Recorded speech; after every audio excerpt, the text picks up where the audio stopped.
Hello everyone, this is me Ansari Shabnam and you are watching All About Teaching. Today we are going to discuss all the question answers of chapter number 9 Safe Handling and Storage of Water. ये मैं class 4 science का बता रही हूँ. अगर आप नए हैं इस चैनल पे, अगर आप पहली बार ये वीडियो देख रहे हैं तो ज़रूर चैनल को सब्सक्राइब करें और वीडियो को एक लाइक ज़रूर दे दें. और अगर आप कुछ कहना चाहते हैं कमेंट में तो कमेंट बॉक्स में ज़रूर कमेंट करें, मैं उसे हमेशा रीड करती हूँ. तो चलिए हम स्टार्ट करते हैं वीडियो को. Question number D, answer the following questions in brief. Number 1, state the meaning of the term portable water. Portable water ये जो वर्ड है इसका क्या मीनिंग है हमें पूछा गया है. तो पोर्टेबल वाटर का क्या मीनिंग होता है? Water which is clean and fit for drinking is called portable water. Water जो कि क्लीन है और पीने लायक है उसे हम पोर्टेबल वाटर कहते हैं. Now let's come to second question. Our second question is name 2 disease that can be caused by drinking unclean water. कौन से 2 डिजीज़ हैं जो अनक्लीन वाटर, अगर गंदा पानी पीने से फैलते हैं, वो 2 डिजीज़ हैं. Drinking unclean water can cause disease like jaundice and diarrhoea. यहाँ पर जॉन्डिस और डायरिया मैंने लिखा, जबकि आपको डिसेंट्री और कोलेरा भी आप लिख सकते हैं, आपकी बुक में वो दिया हुआ है. बट 2 पूछा है तो हम कोई भी 2 लिखेंगे, तो जॉन्डिस और डायरिया हम लिखेंगे. Now let's come to question number 3. Question number 3 says name 2 disease that can be spread by mosquito. कौन से 2 डिजीज़ हैं जो मॉस्किटो से स्प्रेड होते हैं? तो वो 2 डिजीज़ हैं. Answer is mosquito spread disease like malaria and dinghy. Malaria और डेंगी ये 2 डिजीज़ हैं जो मॉस्किटो से फैलते हैं. और चिकनगुनिया भी है. चिकनगुनिया थोड़ा सा लॉन्ग स्पेलिंग है, इसीलिए मैंने ये दोनों स्पेलिंग को चूज़ किया है. अगर आप चाहें तो चिकनगुनिया को भी आंसर में लिख सकते हैं. Question number 4 is how does boiling help in making water safer for drinking. Boiling करने से पानी ज़्यादा सेफ़ कैसे हो सकता है? तो हम आंसर कैसे लिखेंगे? Boiling kills the germs present in water. Boiling करने से क्या होता है, अगर हम पानी को बॉईल करते हैं तो उसमें जितने भी जर्म्स होते हैं वो सब मर जाते हैं. And it makes and hence make it safer for drinking. Now let's come to the next question. Question number 5. Question number 5 is name 2 methods of purification of water. Water purify करने के कोई भी 2 मेथड. तो कौन कौन से 2 methods हैं? Boiling and filtration are the 2 methods of purification of water. Boiling और फिल्ट्रेशन ये 2 मेथड्स हैं वाटर फिल्टर करने के लिए. अब हम क्वेश्चन नंबर डी का लास्ट वाला क्वेश्चन देखते हैं. Question number 6. Question number 6 is state any 2 ways of safe handling of drinking water. Your answer will be 2 ways of safe handling of drinking water are: number 1, water should always be stored in clean and covered container. Water should always be stored in clean and covered container. Second point will be we should use a ladle to take out water from a container. Now let us see question number E. Answer the following question.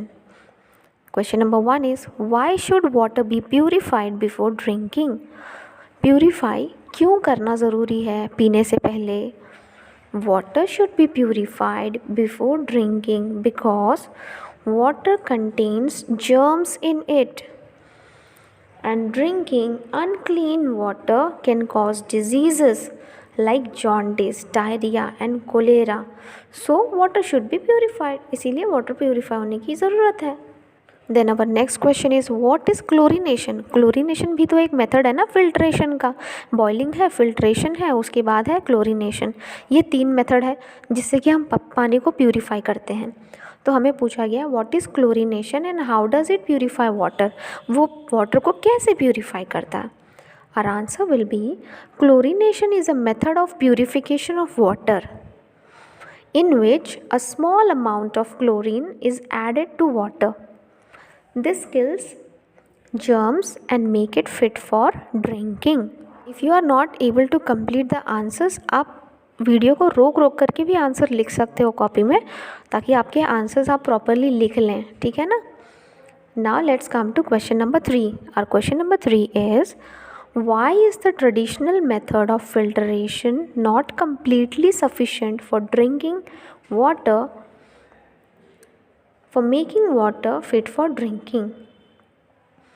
जो traditional method जैसे कि कपड़े से छानने वाला जो traditional method है, या फिर जिसमें सैंड और वो छोटे छोटे पत्थर डाल के ग्रेवल्स डाल करके जो फ़िल्टर होता है, वो वाला मेथड से जब अगर हम पानी को प्यूरिफाई करते हैं तो वो फिट क्यों नहीं है ड्रिंकिंग पर्पज़ के लिए, वो सही क्यों नहीं है. Let us see the reason behind it. उसका क्या रीज़न है. The traditional method of filtration removes dust and other suspended particles but does not remove germs. उसमें से डस्ट और दूसरे पार्टिकल्स तो निकाल देता है, लेकिन उसमें से जर्म्स नहीं निकाल पाता है ट्रेडिशनल मेथड. इसीलिए hence it is not completely sufficient for making water fit for drinking. Our next question is, why should we not allow water to stagnate around our houses? हमें पानी को ठहरने क्यों नहीं देना है, जमा क्यों नहीं होने देना है घर के आसपास. Answer will be, dirty and stagnant water is a major cause of disease. Such water is a breeding place for mosquito. गंदा पानी जो होता है ना, जो जमा हुआ पानी है, वो एक बहुत बड़ा कॉज है डिज़ीज़ फैलने के लिए, बीमारियां फैलने के लिए. और वहाँ पर मॉस्किटोज़ पलते हैं, मॉस्किटोज़ उसमें आ जाते हैं. वो मॉस्किटोज़ के लिए पलने की जगह, उनके लिए ब्रीडिंग प्लेस हो जाती है. Mosquitoes spread diseases like malaria and dengue. Therefore, water should not be allowed to stagnate around our homes. इसीलिए हमें पानी को घर के आसपास में स्टैगनेट होने नहीं देना है. अगर है ऐसा पानी तो उसको साफ़ कर दो, बिकॉज़ वहाँ पे फिर मॉस्किटोज़ आ जाएंगे और बीमारी फैलाएंगे. Question number 5 is, state any 2 ways that can be used to prevent breeding of mosquitoes in room cooler. Room cooler में हम मच्छर की ब्रीडिंग को रोकने के लिए क्या कर सकते हैं. आंसर देखिए हमें कैसे लिखना है. हमें आंसर इस तरह से स्टार्ट करना है. 2 ways that can be used to prevent breeding of mosquitoes in room coolers are, water in the room cooler should be changed in 3-4 days. Water जो होता है ना रूम कूलर में, जो हम पानी डालते हैं ताकि अच्छी ठंडी हवा आए, उसको हमें 3 से 4 दिन में हमेशा साफ़ करना चाहिए, निकाल देना चाहिए. अगर वो निकालने लायक नहीं है, अगर साफ़ करने लायक नहीं है, तो क्या करेंगे हम. If water can not be change, then 2 spoon of kerosene should be put in it. I hope you all have understood all the question answers explained by me. Thank you for staying with me till the end. Like, share it with your friends and subscribe to the channel, and always be happy and stay connected with me.